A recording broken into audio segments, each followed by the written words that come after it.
Emocioni fitores dhe gëzimi sportiv janë kthyer në një territor në pjesën veri perëndimore të Pakistanit, që ishte anarki dhe i rrezikshëm. Turma e njerëzve po i shikon ndeshjet e turneut të 10 ditësh të kriketit në qytetin Bara të rajonit Kiber.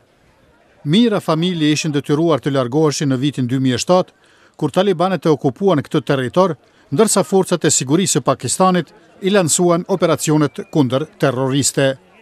Tash forcat e sigurisë thonë se militantët taliban janë pastruar nga kjo hapësirë. Më herët këtë vit ky territor u bë vend i sigurt për kthimin e shumicës së atyre që ishin larguar.